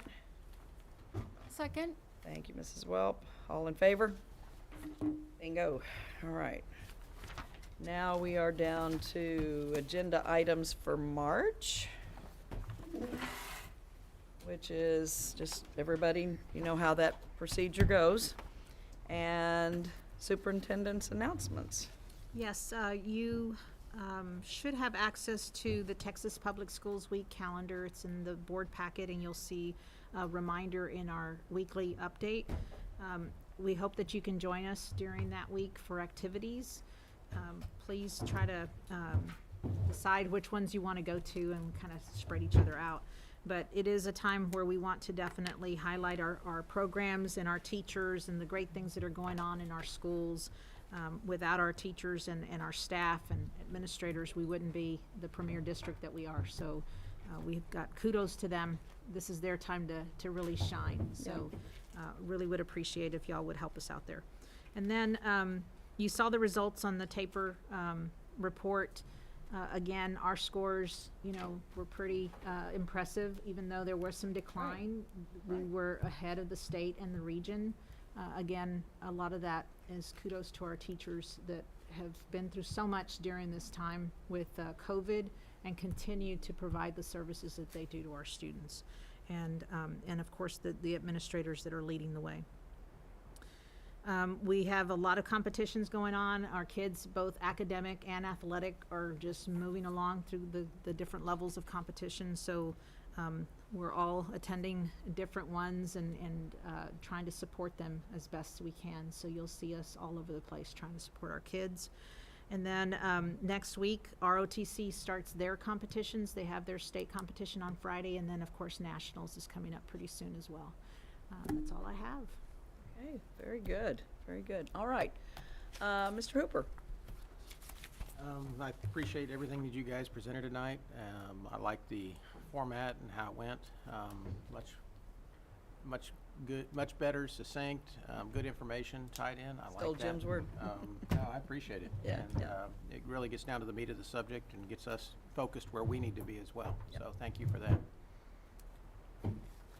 He already took the Well, what can I 16. say now? Thanks a lot, Jerry. All right, Joe. I thought it was a very productive meeting. I thought it was well done. And I went to the CTE, got a name for it, but it's the construction program meeting a couple nights ago, and that was very good. I'm excited about being involved with that because I've seen firsthand what those kind of programs can do. Good stuff. Good stuff. Thanks, everybody. Thank you. Thank you for all the hard work that you're doing and moving the district forward, making us premier. Thank you. Jennifer? I wanted the premier word. Well, It's I'm not okay. going to take it back. No, but Ms. Solis Garcia already said it also. So anyway, but it is an honor to be a part of this district because I just see it all around us. We are premier, and that's our vision, and I think it's coming to fruition. And those goals that you went over tonight, on track and progress. I think we are on track with becoming that. So, thank you. 'Cause you're all part of it. You being a parent, you always worry about you make the right decisions for your children. And I know I always say, but being a military family, we've kind of been everywhere. We've seen it, everything. And it makes me so happy to sit here every month and see everything we're doing followed through with. And that the children really are the top priority. And that's it. It just, every time I sit through a meeting, it reminds me and gives me the warm and fuzzies that we made the right decision by putting our children here. And I'm just so thankful for y'all. It was a great meeting too. I learned a lot of stuff like we do every week. But, thank y'all so much for everything y'all do and making everybody always feel at home here. Right. Great comments, board. And I just, when I listen to the TAPER report, I'm always happy to be ahead of the state and everything. And we just, we're starting, we set a new benchmark is the way I look at it. We're working our way we're climbing out of the well, and that's what we have to do. Here's the issue. We have so many people who are in this district who are, they already think in a premier fashion. It's hard for them to come to terms with what they've had to deal with the last 2 years. That's the hardest thing, because it doesn't make sense to them. They know where they should be, what they want to do, and so I just want them to remember everybody's doing it. Everybody's doing it. We're doing it better than everybody else, which is great. And board, I would like you, if you didn't get a chance to read, I don't necessarily always tout TASB stuff, but I will on this one. Okay. Best practices for effective recruiting. It's a good article. And the HEB report was really good. And it was a poll of, this was 1,154 Texans about public education. And it talks about the trust level. And our teachers are at the top of the list of whom parents trust the most. In the whole organization, it's teachers. So I want us to remember that as we go into our budget talks and all those things, and because I think that this poll is probably right on the mark for our district as well. But if you haven't read it, I encourage you to, and I encourage everybody to show up and do something with Public Schools Week. There's always something fun going on, and I love that week. And with that, I guess I'll say thank you to everybody. Always praying for this district. Premier in my heart always, and it's just, now we're going to stamp it and move on. So at 9:13, I'll adjourn this meeting. Everybody good with that? Okay.